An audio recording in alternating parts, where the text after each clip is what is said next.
Hoy vamos a hablar de vampiro, de esos príncipes del abismo, y para excusa, pues vamos a contar con Juan Antonio Sanz, que tiene un fantástico libro llamado así, Vampiros, Príncipes del Abismo.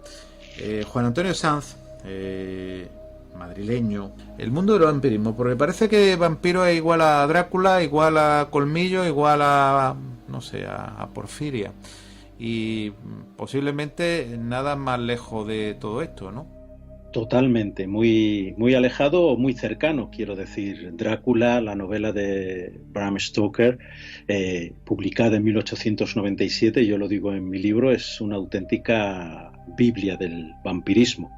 En ella se encuentran algunas de las principales teorías, recoge datos antropológicos, datos folclóricos que no se ven en otros libros. Es una novela muy bien escrita en forma epistolar, pero al mismo tiempo nos da una información increíble sobre estas cuestiones.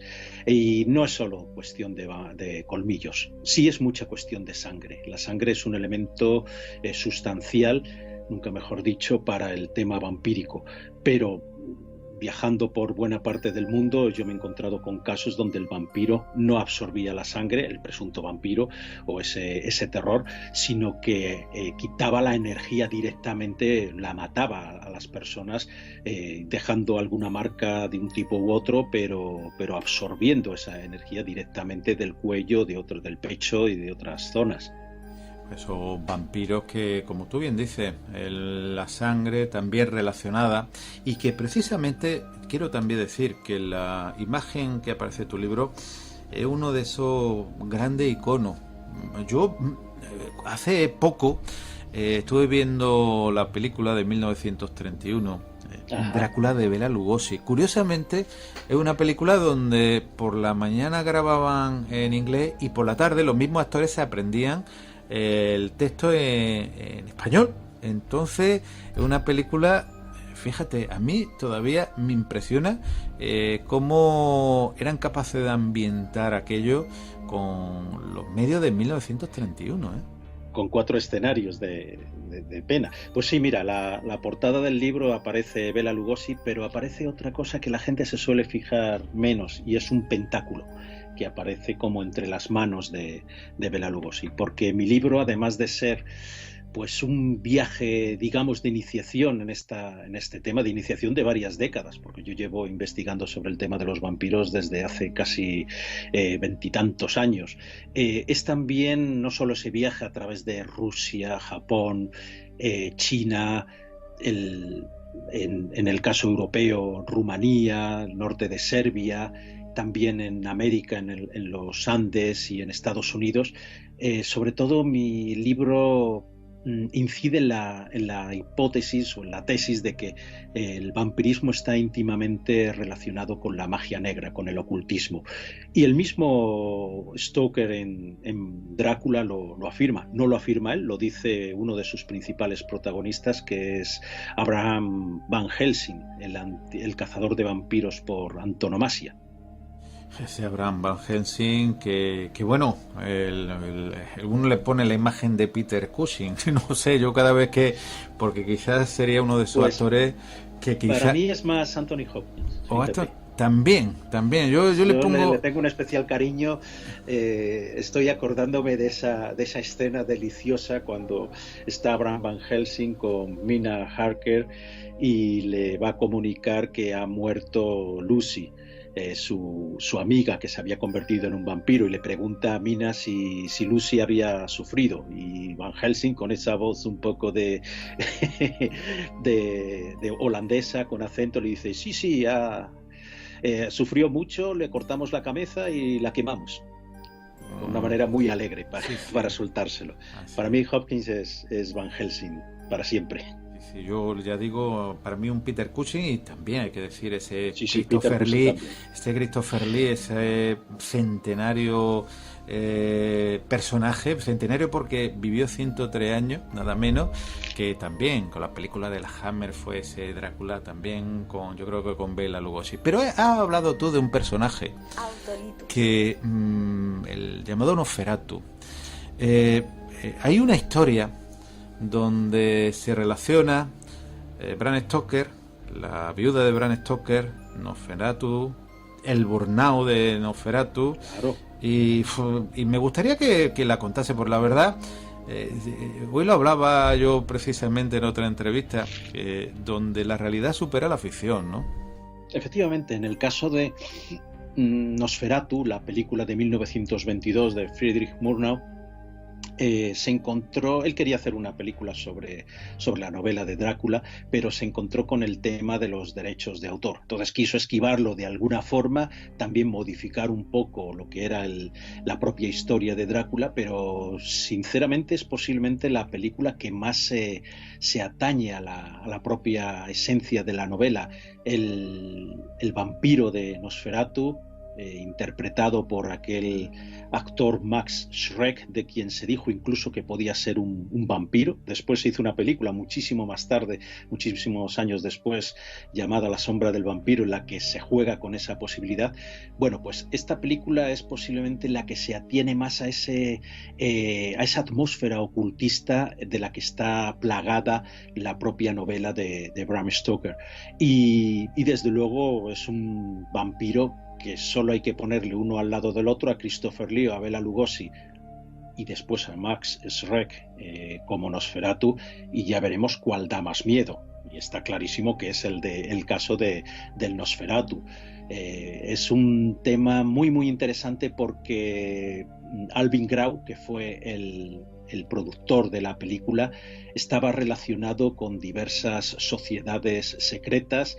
Él había querido participar en algo parecido a la Golden Dawn, que estaba en Gran Bretaña, pero él estaba en Alemania y participó de la Societas Saturnis, que tenía pues unas inquietudes muy similares y en las que pues la búsqueda de motivos para encontrar la inmortalidad era uno de los hallazgos que querían hacer, y de eso se trata el vampirismo. El vampirismo es una forma de conectar con el más allá por medio de unos seres preternaturales como pueden ser los vampiros, que están oscilando entre los dos hemisferios.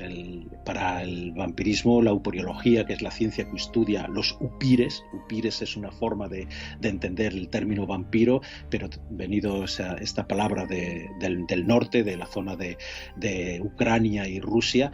La upirología afirma que es la alquimia de la sangre la que permite conectar con el más allá.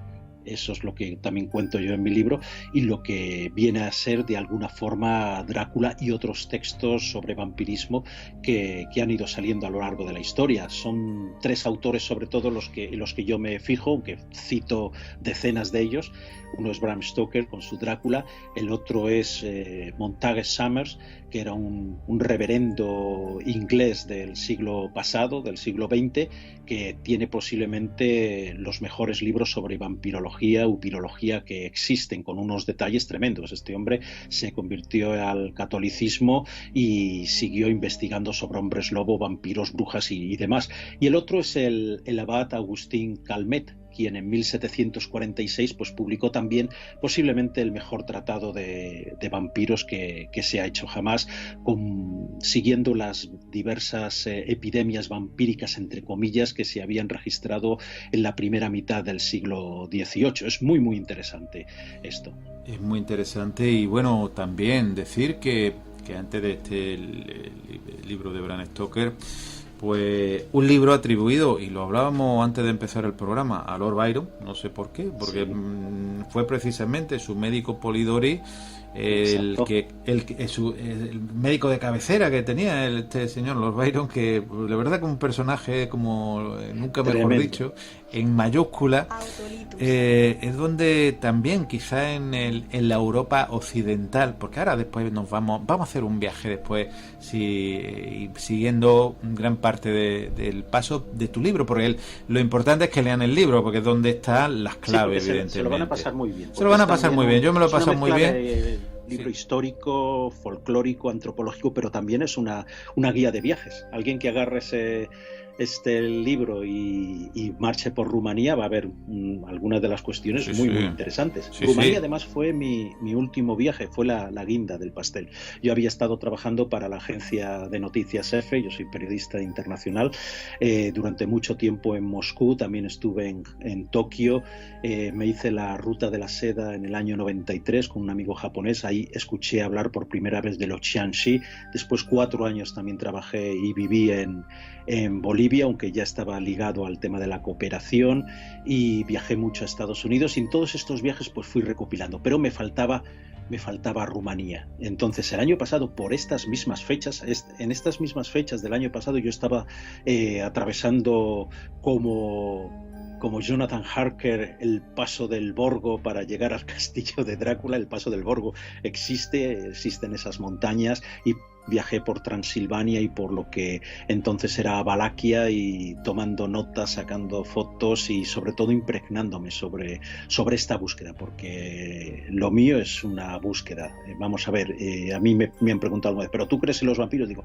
yo creo en las leyendas de los vampiros. Las leyendas existen, la mitología del vampirismo existe, y eso ha afectado de una manera u otra a muchas comunidades a lo largo del mundo, desde Japón, con los Yikininki, devoradores de cadáveres, hasta los Strigoi de Rumanía, esos espectros vampíricos tremendos, o hasta los Apchanchu, que me encontré yo leyendas al lado del Titicaca. El vampirismo está extendido por todo el mundo, y yo he tratado pues los países en que he estado. Es decir, me han faltado muchísimos, por supuesto, salvo alguna mención, no abordo el vampirismo en África, pues porque yo en el único sitio donde he estado en África ha sido Marruecos, y me parecía como periodista pues muy poco sano el contar algo de un sitio donde no había estado.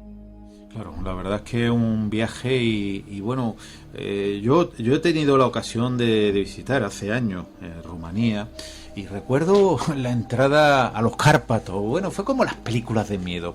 Imaginaros 8, 9 de la noche, invierno, otoño, invierno, cambio ya de horario, y de pronto entra uno en una carretera donde la niebla comienza y aparecen esos árboles de los Cárpatos. Parecía la película de Autolitos Channel. De miedo, de Drácula, de los Strigoi. Porque es curioso, a mí me llamó la atención que nosotros lo vemos con la mente occidental, 2020, donde este siglo XXI pues parece que bueno, que a lo mejor no existe, o que son leyendas, pero allí todavía, sobre todo en los pueblos más perdidos, incluso en ciudades, que ahora entraremos en alguna de ellas, no solamente la ciudad natal de Vlad Dracul, ¿no? de su protagonista, Sigisuara. Hablaremos aparte de una ciudad maravillosa, hablaremos de ella, no nos adelantemos, pero llama la atención como ellos creen en esos Strigoi, creen en esos vampiros todavía. Efectivamente, y no solo creen, sino que toman las medidas para acabar y para afrontar este miedo. Y escuché varios casos que ocurrieron al oeste de Rumanía, y Moratino de Sus, por ejemplo, en esta ciudad, en este pueblito, Moratino de Sus, se dio en el año 2003-2004 un caso de vampirismo tremendo, y que hubo todos los aspectos, todos los detalles que se habían contado en el siglo XVIII, que los refería el abad Calmet. Entonces dices, pero bueno, ¿cómo puede ser que 3 siglos después se sigan empleando los mismos métodos que entonces, pues tipos como el conde de Cabreras, que lo menciona Calmet, que era uno de los primeros, Lo tengo yo apuntado y hablaremos de él. ¿Qué pinta un español? Bueno, es tremendo.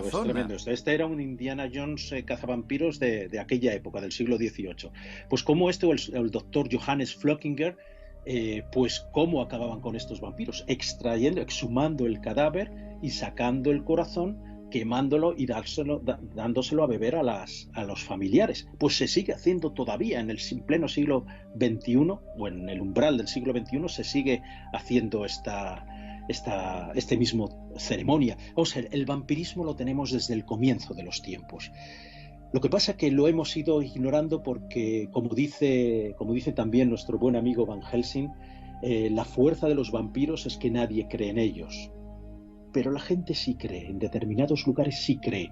Y cuando tú viajas por los Cárpatos, por la carretera que estabas nombrando de Transfagara-Shan, y empiezas a preguntar en una mezcla de 1000 idiomas, yo no hablaba apenas rumano, al final después de este viaje pues ya hablaba un montón de palabras, pero la gente te puedes entender medio en alemán, medio en inglés. Yo hablo ruso bastante bien de todo el tiempo que pasé en Rusia, con la gente mayor hablaba ruso. Entonces empiezas a conocer esas leyendas y empiezas a ver que hay un brillo en sus ojos cuando les nombras a los Strigoi, que dices, la leyenda está ahí y no está muerta. Por eso yo decía en un principio que sí creo en la leyenda de los vampiros. ¿Cómo no voy a creer si yo he hablado con gente que te contaba hasta esos pormenores, pues lo que había pasado en determinadas aldeas y tal? O sea, para mí, como periodista, solo puedo reflejar la realidad de lo que me cuentan. No puedo afirmar que el fenómeno vampírico sea verdad, por supuesto que no. Tengo todas las dudas, escéptico al 100%, es algo meternos en temas sobrenaturales. Pero como antropólogo aficionado, folclorista, sí que creo en esa realidad. YouTube, Autolitus Channel. Tú has estado hablando de una ciudad que es Sigishoare. Si te parece, empezamos este viaje que lo haremos, pues como tú dices, saltaremos a China, hablaremos y también a la historia en el tiempo. Un viaje donde haremos espacio y tiempo, va a ir funcionando. Pues la ciudad de Sigishoare, como digo, una ciudad medieval que todavía se conserva como medieval, donde, bueno, desde el cementerio a la ciudad o a la casa natal de Blas Tepes, pues la verdad es que, bueno, aparte del turismo que evidentemente vende, pero allí todavía está vivo la imagen de ese Blas Tepes, que es muy diferente al que aparece que tenemos. Claro, al que tenemos, porque hay que recordar también, y si te parece, que la novela de Bram Stoker estuvo durante muchos años prohibida en Rumanía, pero si eso ahora, como digo, a mí hay varias ciudades de las que hablaremos, me impresionó, ya digo, poder comer donde nació ese señor Blas Tepes. Efectivamente, menudo gulash que uno se metía entre pecho y espalda en este lugar, en este sitio. Bueno, pues Blas Tepes, que es como más o menos lo pronuncian los rumanos, fue ante todo, como bien sabes, un liberador o un protector de la nación ante los turcos. Pero, sin embargo, en la novela de Drácula apenas aparece nombrado en un par de ocasiones. En un primer lugar es el propio Drácula el que menciona a aquel antepasado suyo que cruzó el Danubio y derrotó a los turcos, y se estaba refiriendo a Blas Tepes, Blas III, alias Draculea o Drácula, como lo dirían allí, hijo de Dracul, que era su padre, Blas II. Dracul, significado es dragón o demonio. Él sería Drácula, sería el hijo del demonio o el hijo del dragón, pero más parece ser dragón porque Blas II, el padre de Vlad el Empalador, pues era miembro de la misteriosa Orden del Dragón fundada por Segismundo, un rey centroeuropeo que quiso crear una especie de Camelot para combatir a los infieles y para combatir otra cosa diferente, porque si nos leemos sus estatutos es muy interesante cómo se hace incidencia en que había otra cosa que querían combatir esos caballeros además a los que perteneció, por ejemplo, Enrique V de Inglaterra, posteriormente se unió, o uno de los reyes Alfonso de Aragón. O sea, había mucha gente que estaba ahí metida. Pero la siguiente vez, cuando ya se nombra a Vlad el Empalador, es por parte de Van Helsing, y Van Helsing parece ser que sí que lo identifica a Drácula con ese Vlad el Empalador, y dice además que posiblemente fue un mago negro que habría estudiado no muy lejos de Sigisoara, cerca de la ciudad de Sibiu, otro de los lugares mágicos en este viaje por Rumanía que hice, también en Transilvania. Sí, hablaremos también de Sibiu. Exactamente. Pues bueno, vamos a Sigisoara porque si no yo me voy por las ramas y acabamos en las raíces. En Sigisoara hay un sitio maravilloso que no sé si viste cuando estuviste allá, que es el cementerio Sajón. Sí. Además, Sigisoara está en una impresionante. En una colina, vamos a decirlo así, muy parecido a lo que puede ser menos tamaño, pero también muy grande, a lo que es Cuenca, aquí en España. Y allí arriba están toda esa ciudad declarada Patrimonio de la Humanidad y tal. Y si sigue uno subiendo, llega a ese cementerio sajón. Los sajones fueron un pueblo, los alemanes, que estuvieron colonizando parte de esa zona del antiguo de lo que todavía no era el Imperio Austrohúngaro, pero de lo que después fue la Gran Hungría, vamos a decir, de la que formaba parte la propia Rumanía, Transilvania sobre todo, formaba parte de esta zona. No había sido tocada por los turcos, había los famosos haiduques, que eran como unos cosacos, campesinos guerreros, protegían todas esas zonas con el imperio turco, y entonces muchos sajones pues fueron en la Edad Media viviendo en esas y colonizando esas zonas. Fue precisamente contra estos sajones contra quienes Vlad el Empalador lanzó algunas de sus campañas más terribles. Por ejemplo, en Brasov erigió un auténtico bosque de empalados, de miles, hablan incluso de decenas de miles de empalados en las afueras, en una de las colinas que domina Brasov, que tampoco está tan lejos. Entonces, en este cementerio, pues yo hablé con gente, me hablaron sobre los Strigoi, sobre los no muertos, sobre esos seres que están entre dos dimensiones. Y tuve la suerte la intención, que narices, la suerte de llegar al cementerio casi cercana a las 8 de la tarde, se me hizo allí de noche, y fue muy impresionante. No vi ningún Strigoi, si no a lo mejor no estaría yo por aquí, pero desde luego que mereció muchísimo la pena. Sí, bueno, la verdad es que si hubiera visto alguno, es probable que te hubieras transformado. A lo mejor si estaba aquí, pero bueno, quién sabe. Jonathan Harker estuvo a punto de convertirse. Nunca se sabe. Te voy a decir, en la novela, Jonathan Harker, que es este agente inmobiliario, que es el que le va a vender al conde Drácula unas propiedades en Londres, donde él debería vivir por todas partes. Bueno, pues cuando llega a Rumanía, él llega procedente desde Budapest.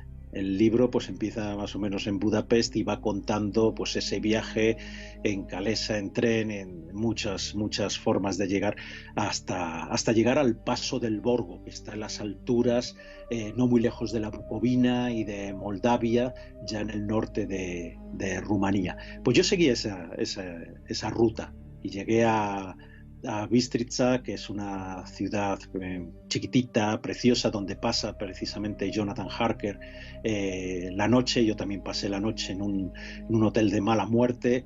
Iba con muy poco dinero, he de reconocerlo, con lo cual no podía viajar como los turistas convencionales extranjeros, sino como un rumano, y para mí fue mucho más interesante. Pasé mucho tiempo en el camino, también es verdad, pero podía hablar en los autocares y tal. Siempre había alguien que me hablaba en un otro idioma. Habla mucha gente español, toda la gente que ha estado aquí trabajando y después ha ido para allá, con lo cual tenía también esas facilidades. Pues desde Bistrica subí en una van de estas destartaladas hasta el lugar en el Paso del Borgo donde se supone que estaba el castillo de Drácula. Lo cierto es que no hay cumbres muy escarpadas en esa zona, son cumbres más o menos muy suaves y tal. No ves un lugar exacto donde pudiera aparecer un castillo así. En el hotel donde me alojé estaba yo solo y sí que parecía un castillo tan temeroso como el de Drácula. Además lo llamaban el Hotel Drácula. Y estaba yo nada más. Por la noche se oían miles de ruidos. Yo supongo que tenían ratas, palomas y gatos y de cualquier tipo de animalillo, y fue muy interesante. Estuve hablando además con una monja de un monasterio cercano, Vaticano y hablé sobre este tema de los no muertos. Había muchos monjes ortodoxos por esa zona y la verdad no fue la inspiración de Stoker para escribir Drácula. Él seguramente vio alguna imagen del castillo de Bram, que está más al sur, se puede ir desde Brasov también, pero en el que Vlad el Empalador pues se dice que ni siquiera estuvo ninguna vez y otros que apenas pasó un par de noches. Entonces, bueno, pues la leyenda lo tapa. Hay que tener en cuenta que Bram Stoker jamás estuvo en Rumanía. Él se inspiró en varios autores y entre ellos, sobre todo, en una escritora, Emily Gerard, que escribió La tierra más allá del bosque, Autolitus Channel. Land Beyond the Forest, hablando de Transilvania. Eso es lo que significa Transilvania, la selva, en latín. Y esta mujer, que estaba casada con un oficial polaco, que trabajaba, eso sí, para el imperio ya austrohúngaro, entonces hablaba los idiomas de la zona y tal, y escribió este delicioso libro y otro también sobre las leyendas de Transilvania, en el que cita un montón de costumbres que después fue sacando el propio Bram Stoker. Bram Stoker vivió en muchísimos libros. La escritura de Drácula le ocupó posiblemente 7 años, si no más. Empezaría en 1890 y terminó en 1897 cuando se publicó. Entonces coge también muchas informaciones procedentes de Europa, de la propia Inglaterra, porque hay en Escocia relatos también vampíricos, y va modelando en una amalgama esta Biblia del vampirismo como es Drácula. Entonces yo quería vivir ya en Rumanía toda esta atmósfera, respirar ese olor a vampiro, bueno, a vampiro literario, porque si fuera a respirar el olor a vampiro, eso huele peor que los de Walking Dead, que los zombies, seguramente, a tierra, podredumbre y sangre.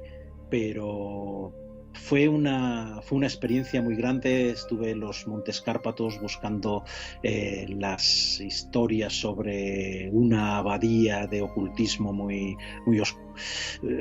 oscuro, valga la redundancia, donde se practicaba la magia negra y en la que, según el propio Van Helsing, habría estudiado Drácula. Pues uno de los sitios, como tú dices, en Rumanía que aparece en las películas, aparecía en las películas de la Hammer, ese castillo de Bran, que probablemente nunca estuvo Vlad Tepes, nunca estuvo Drácula, pero que uno de los iconos. Pero uno de los iconos que muy poquitas personas conocen y que tú presentas en tu libro Vampiros, Príncipes del Abismo, que ha publicado en este magnífico libro de Arcopress, es Sibiu. Sibiu como una ciudad, por mucho no lo habrán escuchado nunca si no han estado por allí, desconocida, pero a mí me sorprendió y te lo dije cuando hablamos el otro día. Aparece aquí una imagen y bueno, la sombra de los vampiros y de muchas otras cosas vuelan sobre aquello, ¿verdad? Verdad, Sibiu es una de las ciudades más impresionantes que yo he visitado, no ya en Rumanía, sino en la vieja Europa. Una ciudad, además, que se nota esa esencia centroeuropea que puedes encontrar en buena parte de Alemania, en Austria, en Eslovaquia, en Chequia, y que ahí se ha conservado. Era una ciudad, además, alquímica por excelencia, donde había numerosos judíos que practicaban la cábala, había nigromantes. Entonces no podía pasar desapercibida para el propio Bram Stoker y para quienes se interesan en el fenómeno pirológico. Desde Sibiu, además, tal como nos cuenta Emily Gerard, se llega al lugar donde posiblemente empezó toda esta leyenda del vampirismo que utilizó Bram Stoker, y es un lugar que se llamaba la Escuela de Xolomance, escrito Xolomance o Xolomans. Esta era una escuela de esoterismo en la que 10 alumnos participaban, entraban en el año a estudiar. Estaba regentada por el demonio, según el diablo, según las leyendas, y después uno se quedaba en poder del del maligno.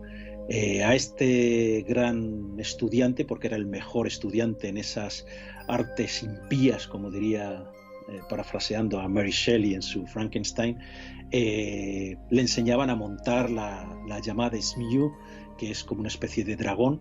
En los idiomas eslavos, pues por ejemplo en ruso Zmija es serpiente, pero bueno, viene a ser todo esto. Entonces, y a enseñarle el lenguaje de los pájaros, cómo manipular o manejar las tormentas, que es una de las atribuciones que dan a los vampiros precisamente en la zona de Rumanía, que ellos pueden utilizar las tormentas, y es una cosa que aparece por ejemplo en Drácula. Lo hemos visto, quien no haya leído el libro lo habrá visto las películas, cuando el barco Demeter, ya sin nadie vivo a bordo, llega y encalla en el puerto, o se vara en el puerto de Whitby, cerca de York, en Inglaterra, que es donde se desarrolla parte de Drácula.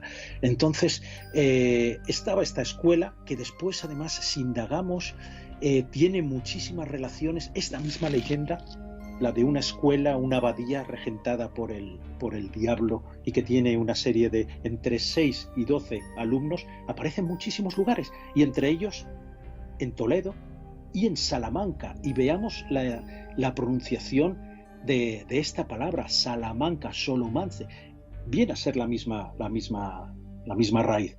Lo que pasa es que estaría relacionada además con Salomón, con el rey judío practicante de la magia negra, que podía convocar a los espíritus para que trabajaran, a los espíritus malignos para que trabajaran para él. Y esta es otra de los vínculos que encontramos entre la magia negra y el vampirismo. Bueno, pues yo estuve investigando, estuve en Sibiu, en alguna biblioteca, consultando la manera, o sea, cómo hallar dónde estaba esta Salomance, dónde habría estado esta abadía o esta escuela de nigromancia en la que habría estudiado Drácula, y que cita Bram Stoker y cita Emily Gerard.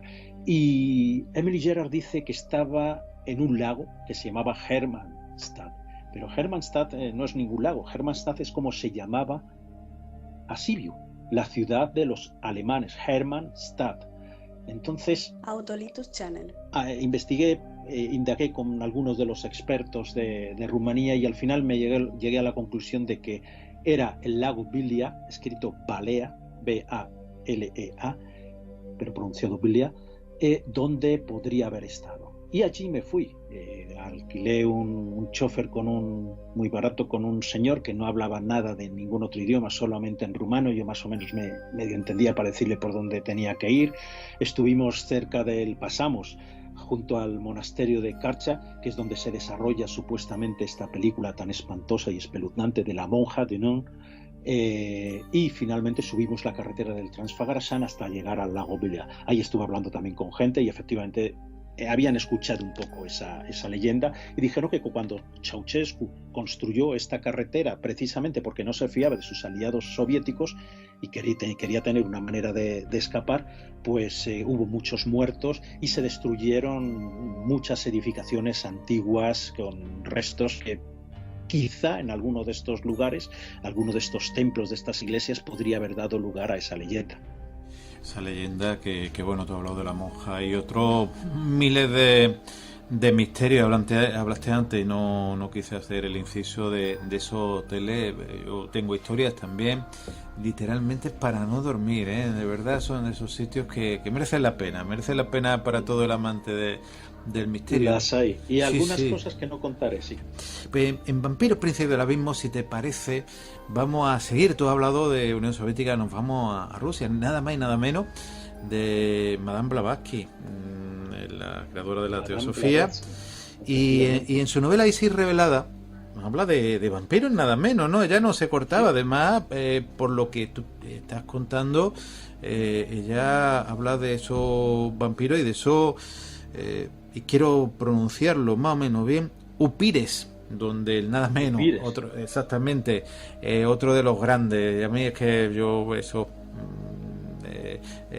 actores de los años 30, 20, incluso antes, Boris Karloff también actuó, pero Madame Blavatsky, teosofía, fíjate que muy pocas personas lo relacionarán con el vampirismo. Efectivamente, Madame Blavatsky, Elena Blavatsky, que era una rusa, una mujer rusa hiperinteligente y con una capacidad de trabajo tremenda. Muchos la han denostado porque han dicho que se ha podido inventar la mitad de los viajes que hizo o dijo haber hecho, pero sin embargo la impronta que ha dejado en la historia del ocultismo en Europa y en Asia pues ha sido tremenda. Digo en Asia porque sus enseñanzas se siguen estudiando incluso en la India. Pues Madame Blavatsky, ella cita el culto a la sangre como un elemento necesario para invocar a las criaturas malignas. Ella en concreto habla de la alquimia de la sangre, que obraría el milagro pues de poder comunicarnos con los muertos. Y ese es otro de los puntos clave en esta tesis mía de relacionar vampirismo con magia negra. Para Blavatsky los sacrificios de sangre eran muy necesarios para acceder a determinadas criaturas oscuras, y ella, por ejemplo, hablaba del caso de los yakutios en el nordeste de Rusia, en la zona de Yakutia, unos pueblos siberianos que hacen unos tipos de sacrificios en los que precisamente su intención es invocar a esos seres extraños. Pero no hay que irse tan lejos. Si nos leemos la Odisea, vemos como Odiseo o Ulises sacrifica una serie de reses para poder invocar a los muertos, para que vengan y beban directamente la sangre de esos animales sacrificados. Y ahí está el sabio Tiresias, el ciego, que es el que le puede decir más o menos cómo pueden retornar a Ítaca. En el caso de la Eneida, Eneas también tiene que bajar al Hades, a los infiernos, y para ello ya la Sibila le aconseja que tiene que utilizar la sangre matando a todo el que se pase por delante suyo, para que sea esa sangre la que le sirva de vehículo para acceder. Blavatsky era una mujer muy conocedora de todo lo que eran las teologías y todos los mitos de la antigüedad, incluso desde los mitos judíos, cuando se habla de Lilith, la primera mujer antes que Eva, salida del barro, como el propio Adán rebelándose contra Dios y los ángeles y apareándose con los demonios y dando lugar a los primeros vampiros, si es que no fue la primera Lilith la primera vampira. Caín estando al lado de Lilith, Caín como el gran, también como un ejemplo de vampiro, como en algunas de las escrituras hebreas se menciona. Ahí tenemos, por ejemplo, quienes puedan viajar a la ciudad de Toledo, en su catedral, en el coro, hay una imagen de las Sagradas Escrituras, unos sobrerelieves, bajorrelieves o estatuillas puestas a lo largo de este coro, en torno al coro, y hay una imagen tremenda en la que parece Caín matando a Abel y mordiéndole en el cuello. Yo les aconsejo a nuestros oyentes que lo busquen en internet y verán, se van a quedar espantados por esas posibilidades.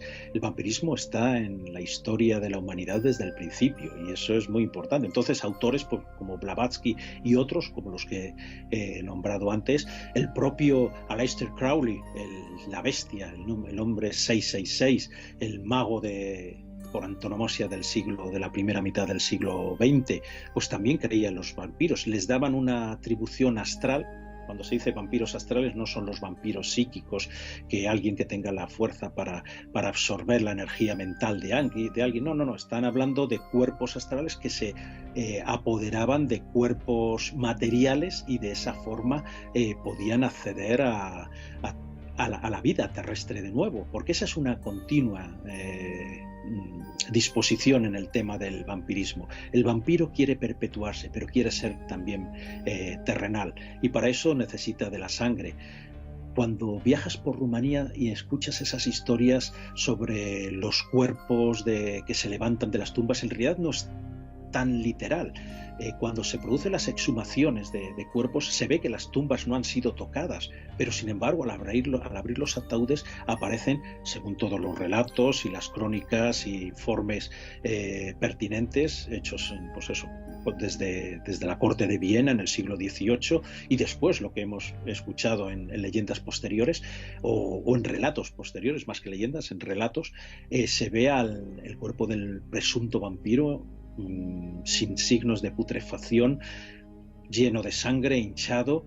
Y entonces es la primera constatación. Pero ¿cómo ha salido el vampiro si está intacto el ataúd, si está intacta la tumba? Y ahí entraría el tema del vampirismo astral, un ser que está entre los dos mundos, que al atacar, al absorber la sangre o al absorber la energía de sus víctimas, se lo estaría traspasando a ese cuerpo del que ha utilizado para acceder a la tierra. Por eso es muy importante en el caso de los pueblos europeos el tema, y en el caso de Rusia, yo lo recuerdo haber escuchado, los ritos funerarios que van de 3, 9 y 40 días para que el alma haya podido alcanzar ya la vida eterna, sea en el infierno o en el paraíso, en el purgatorio, donde vaya a ir. Y esas mismas historias me las he encontrado en otras zonas. Cuando viajamos, por ejemplo, en el caso de Rusia, por la República de Altai, yo viajé como miembro de una expedición de cuarto milenio con el gran amigo Pablo Villarrubia, José Alberto Gómez, el cámara, y estuvimos viajando, aprovechando que yo hablaba ruso y que conocía Rusia bastante bien. Había estado viviendo casi 8 años en ese país como reportero de la agencia EFE. Pues nos encontramos con este tipo de leyendas. Nosotros buscábamos otras cosas y en los programas pues no apareció este tema del vampirismo, pero yo tenía esa intención de preguntar, y así me explicaron algunos de los personajes con los que pudimos hablar. Por ejemplo, Galina Tuptigina, una heredera de chamanes, su abuela había sido chamanes, y me habló pues de esos seres preternaturales que están oscilando entre los dos mundos. Todo este tema del vampirismo, de los upires, que upir puede venir de una palabra tártaro-turca, uper, que es bruja, o uber también, pues lo han tratado los diversos autores que se han interesado en temas de terror o del vampíricos a lo largo de la historia, desde el propio Nikolai Gogol a, por ejemplo, Alexei Tolstoy, que no es León Tolstoy, sino es otra persona que además él cuenta la familia del Burdalak, habla sobre esas tradiciones vampíricas. Gogol habla sobre los Vui, que es otro tipo de vampiro ucraniano. Lo encontramos en todas partes. Lo encontramos, como tú bien dices, en todas partes. Y si te parece, vamos a seguir de viaje, con viaje espacio-tiempo, en tu libro Vampiros, Príncipe del Abismo, Juan Antonio. Y nos vamos todavía más a Oriente. Vamos a irnos y vamos a hablar de los Jiangshi, esos vampiros que aparecen pues nada más y nada menos que en la zona de la Ruta de la Seda, y también tú hablas en tu libro en ese Xi'an, ¿no? En ese lugar donde aparecieron esos guerreros de Xi'an, ¿no? Efectivamente, los Jiangshi son posiblemente unos de los vampiros más horrendos, según los cuentos y las leyendas que yo me he encontrado. Además los llaman los vampiros saltarines. Yo los escuché en el año 93, yo vivía entonces en Moscú, era un estudiante de ruso, era muy jovencito, y con un amigo japonés, Norihide Mitsui, un hermano para mí de la ruta, pues nos fuimos a recorrer precisamente la Ruta de la Seda, la antigua ruta de caravanas que marchaba desde oriente hasta occidente, desde Chang'an, la ciudad de Chang'an, que es el actual Xi'an, hasta llegar a Bursa, en el norte de Turquía, que visité muchísimos años más tarde, y con eso completé este viaje mío, y hasta Venecia y Occidente en general. Bueno, pues en la Ruta de la Seda, que posiblemente fue la que sirvió para trasladar buena parte de estas leyendas de vampirismo hacia la vieja Europa, pues a través de militares, a través de comerciantes o a través, por ejemplo, de las tribus gitanas que fueron viajando desde el norte de la India, utilizando parte de esas rutas trazadas por los comerciantes chinos y centroasiáticos, persas sobre todo, hasta Occidente y hacia la zona de los Balcanes, donde se asentaron a principios de la Edad Media. Bueno, pues allí escuchamos muchas de estas leyendas sobre estos vampiros saltarines, porque, vamos a ver, en China, como en el resto de países de Extremo Oriente, en la época del Obon, yo viví también en Corea del Sur y en Japón bastante tiempo, las gentes han de retornar a sus lugares de nacimiento precisamente para participar en una serie de ceremonias con el objeto de honrar a los antepasados. Por eso es muy importante que cuando alguien moría en algún lugar distante de su aldea natal, que fuera de una manera u otra trasladado a su país, a su zona de origen, para que se celebraran los rituales funerarios pertinentes. Esa es una de las también tónicas del vampirismo.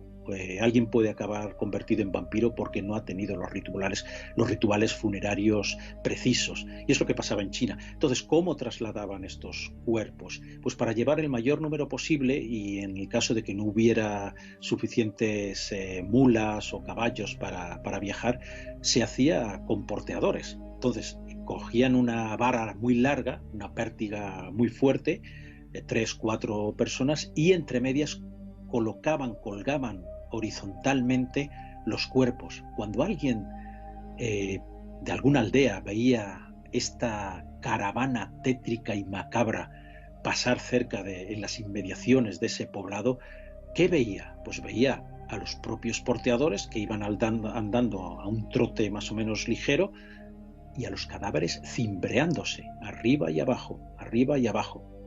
Esos eran los Qianxi, los terribles vampiros saltarines. Después ya las historias de los Qianxi relacionadas con el taoísmo son tremendas. Tuvimos la oportunidad de subir el monte Taishan, que está en el este de China, que es uno de las 5 grandes cumbres sagradas del taoísmo en China, y ahí escuchamos otras historias sobre los Qianxi. Tengo incluso unas dagas dobles que me compró mi amigo Norihite, y que dicen que son utilizadas para acabar para estaquear de alguna forma este tipo de seres demoníacos.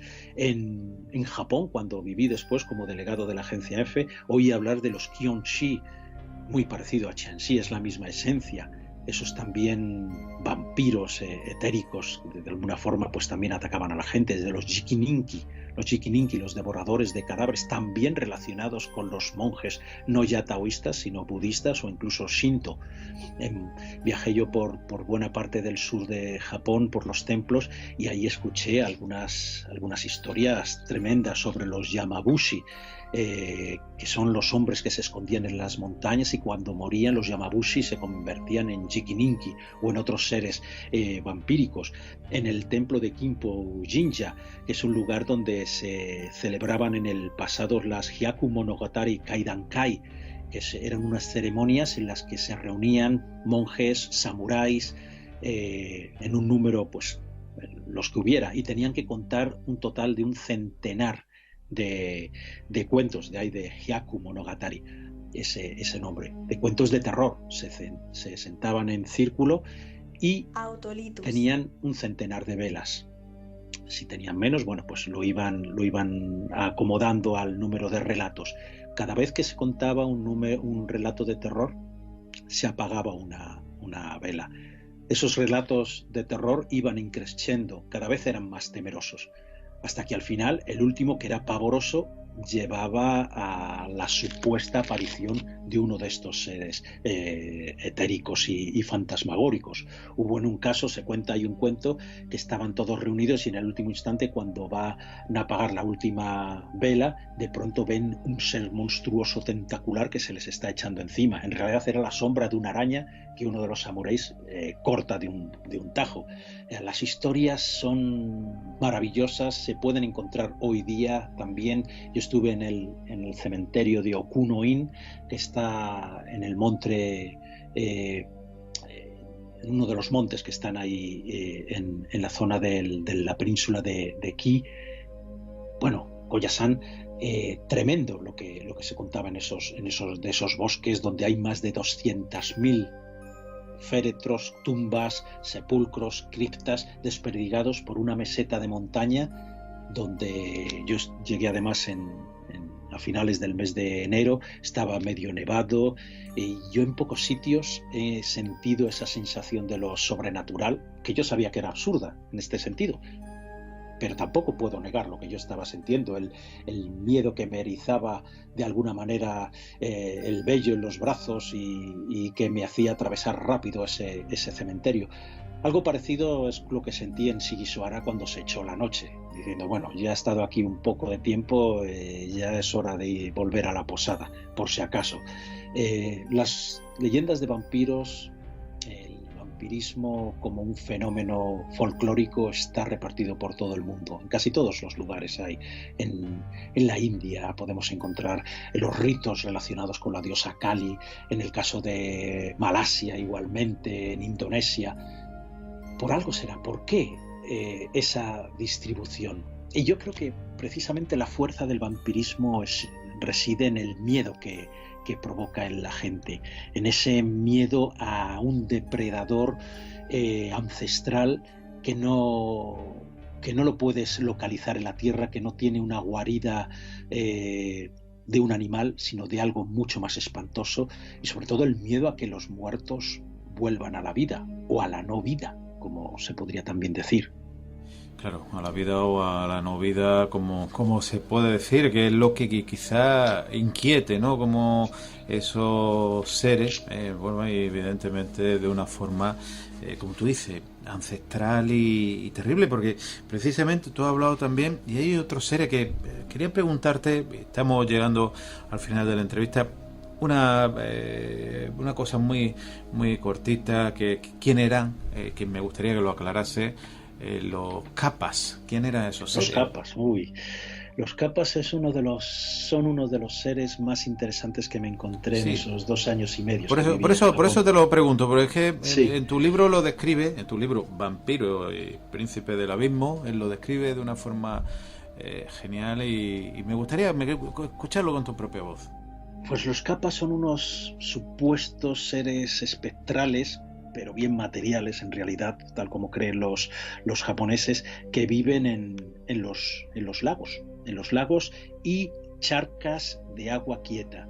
Esa es otra de los tópicos del vampirismo. Un vampiro nunca puede atravesar una corriente fluyendo en movimiento. Eso desde Japón hasta Sigisoara o hasta el norte de Grecia. Grecia es otro de los países que también visité en este sentido y que tiene mucha relación con lo que ocurre en Rumanía en torno a este fenómeno, a estas historias. Los Kappas viven ahí.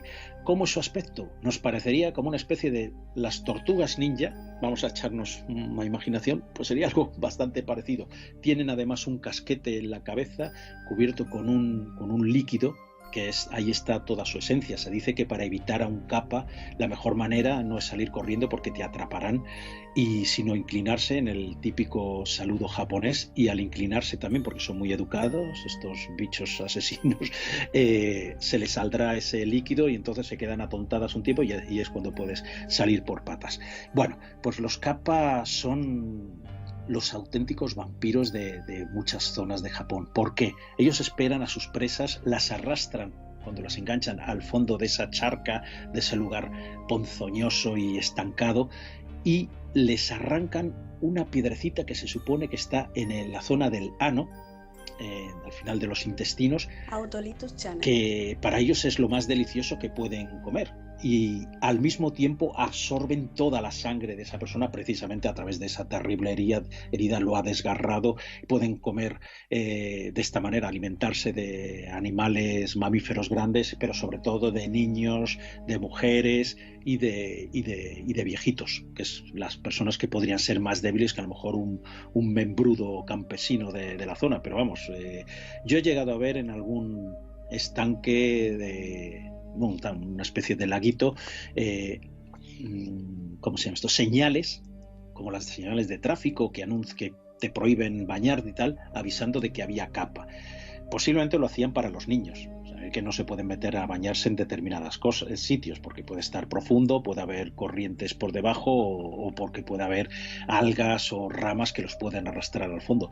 Pero el caso es que estaban ahí. Entonces es un tema muy, muy interesante. Hay algunos autores o una de las personas que las que entrevisté, un monje en el monte Koyasan, que me decía que un tal Río, que me decía, y hablaba muy bien inglés por suerte, porque mi japonés era bastante penoso todavía entonces, que los kappa eran una especie de vampiros astrales y que era cuando atacaban a alguien cuando se materializaban y por eso no podían encontrarles, y era cuando se zampaban las tripas de sus víctimas con bastante deleite.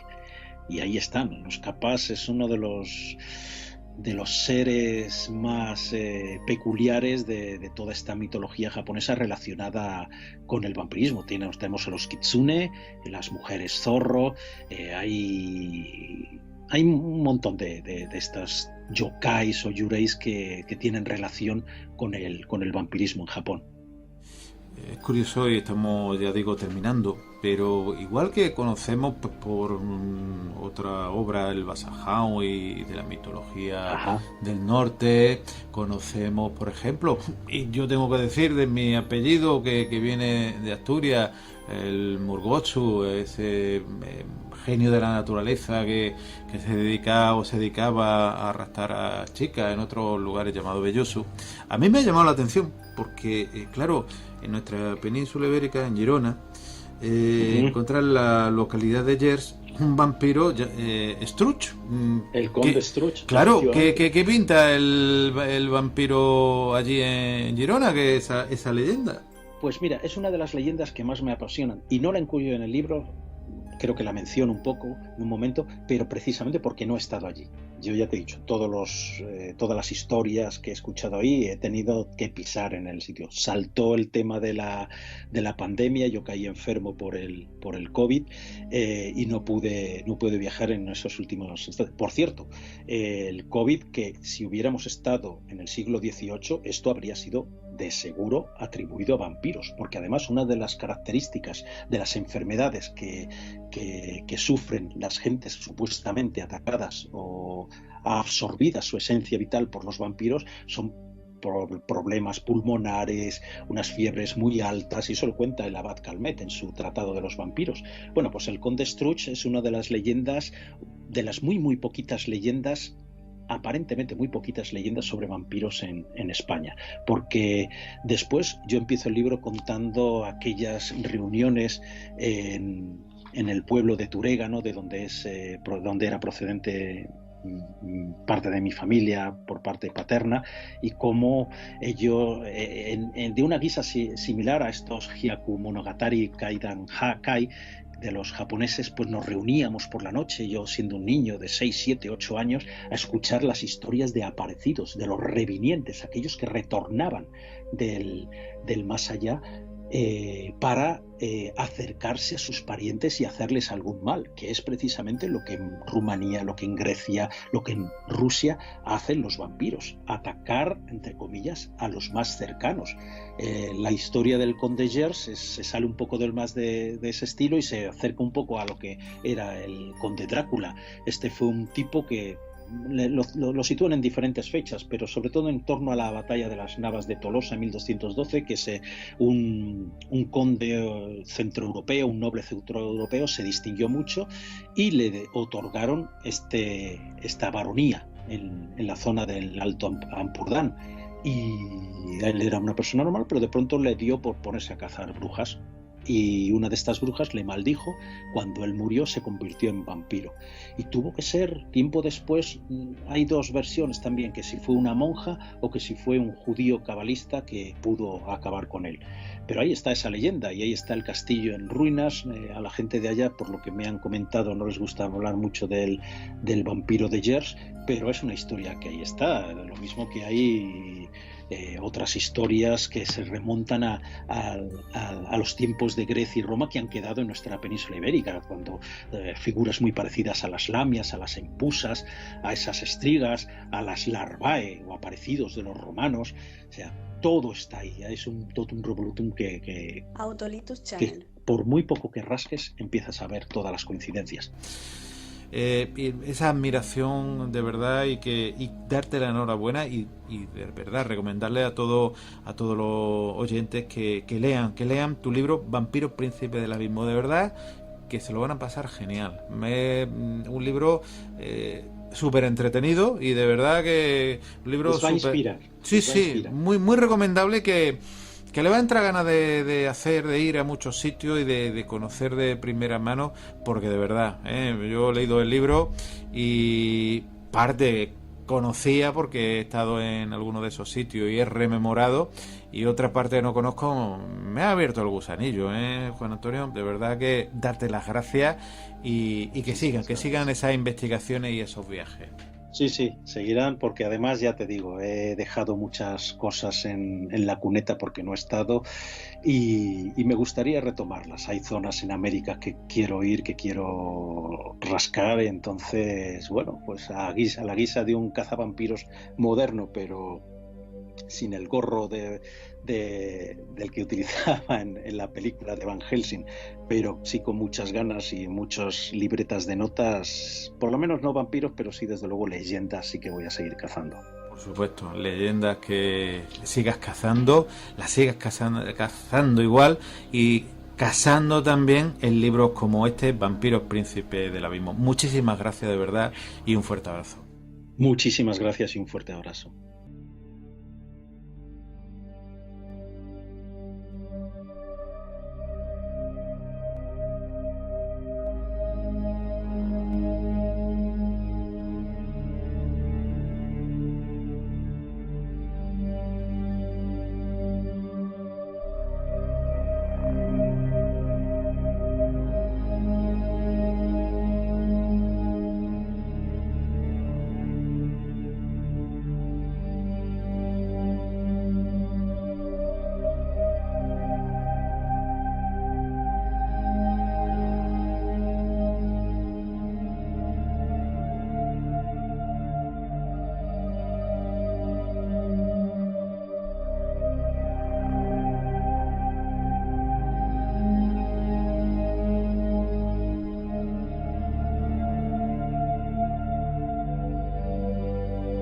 Autolitus Channel.